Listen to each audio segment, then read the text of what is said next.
Hey everyone, Sam Thomas here, entrepreneur and mom of three boys.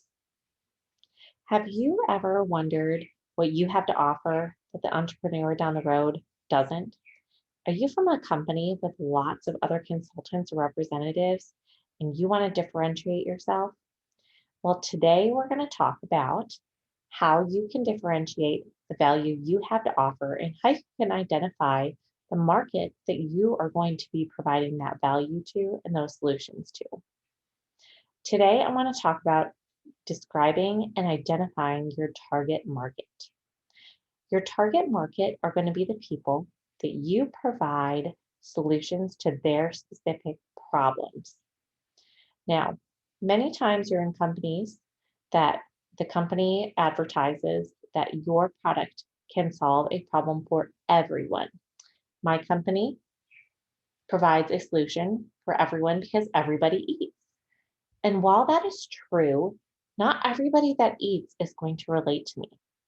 And I want to identify that target market to create a know, like, and trust factor in which that target market and those prospects are going to know, like, and trust me and come to me because they can relate to me.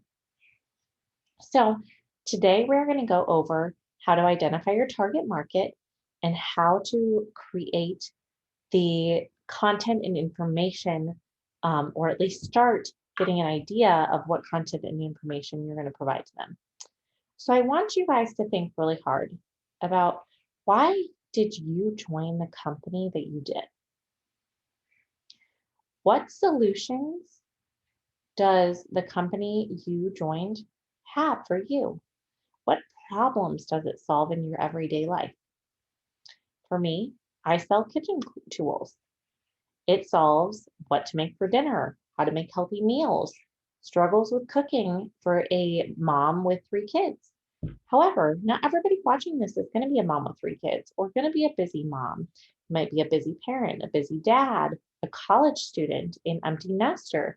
I don't know where you are in your life, but you want to be able to relate to people like you. So I want you guys to really start thinking about, who is your target market? Who are you going to provide solutions to? Once you identify that target market, I want you guys to put it at the top of a piece of paper. Okay. You're going to just take a piece of paper or a spreadsheet, and you guys probably not going to see this because I have my background on. There we go.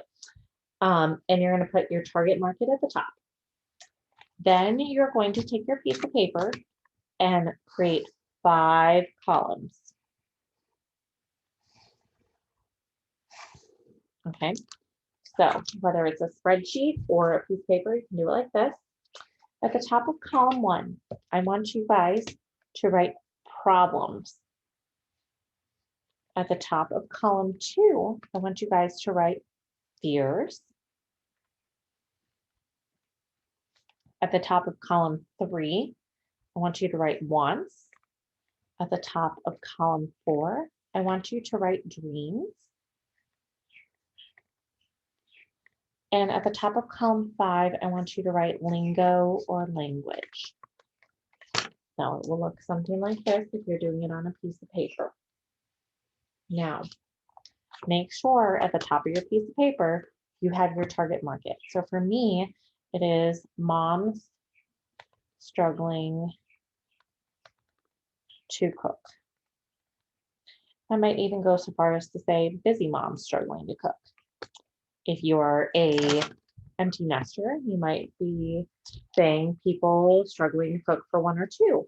Or if you are a college student, you might be saying people struggling to eat healthy or struggling to, cook for 1 or 2, right? It's like we can all kind of relate in some ways, but we're all going to have a little bit different target markets, okay? And it's really going to depend on what you're passionate about. Don't choose a target market that you can't relate to.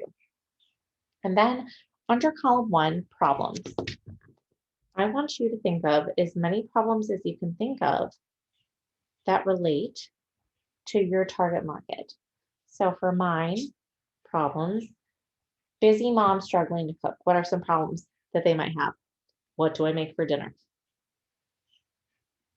What to make for picky eaters? how to make dinner on a budget. Those are just some examples, okay? So then I want you to write as many as you can down in these problems, okay? And it might get long, guys. You might have 10, 12, 15 problems. It's going to get a little bit harder as you go, but I really want you to delve deep into problems your target market might have. The next column is fears, okay? What kind of fears does your target market have around their problem? Okay, so my fears might be, okay, well, they have picky eaters. So what? Well, if they have picky eaters, their kids won't eat. So what? If their kids don't eat, it might lead to malnutrition. That's a big deal. It could also be that they're not going to shop on a budget and they go eat takeout. And what does that mean for them? Well, then they go over budget. So what? Well, then they can't do trips and travel like they want to, or they may not have enough money to pay for their basics, their necessities. We might also have fears like eating unhealthy and getting takeout too much. So what? Well, that leads to gaining weight. So what? Then you have obesity and health problems. Those are fears. Those are true fears that a lot of people have. Wants is the third column. So what do these people want in your target market? What do they want? Well, do they want a kitchen filled with awesome tools? Do they want meal plans made for them? What do they want to help solve their problem? And I want you to write down as many wants as you can think of. Column 4 is dreams. What does your target market dream of? Okay. My target market might dream of making Pinterest-worthy recipes, or having that awesome birthday cake for their kid's birthday party, or having a decked out kitchen that looks like chopped. You know, what kinds of dreams do these people have? Maybe you're targeting just people that are struggling financially and you want new team members, and their dreams might be financial freedom. They don't have to be the same as me, but you need to identify your target market and their dreams. Really get down in that emotion. And finally, column 5 is lingo or language. What language surrounds your target market? Okay, so what kinds of terms are they going to use? What are they going to talk about? What what are the words that pop to your head? So for me, it's quick and easy meals, meals on a budget, freezer meals, instant pot, because guess what? Instant pot's all over Pinterest. Um, Pressure cooker, quick desserts, wine, cheese, and chocolate. Because guess what, guys? I'm a mom and I enjoy wine, cheese, and chocolate. So, what kind of language surrounds your target market and might just catch them? And I want you to again write down as many things as you can in that column. This activity is going to help us as we move through this program. It's going to help you create content and really, really relate to the people that you are talking to and attract those people to you because you're providing them with value to real life problems that they have. You are relating to their fears and to their dreams and to their wants. And you're using that language or lingo that attracts them and that really kind of draws them in to hear what you have to say. When you're done with this activity, I want you to go ahead and like my video, post a smiley in the comments, and then post your target market, your picture, your screenshot of your target market activity in the training group that you're a part of. Thank you guys so much for joining me tonight. I cannot wait to see your target markets. Let us know if you have any questions, and I'll see you on our next Coaching and Accountability Mastermind call.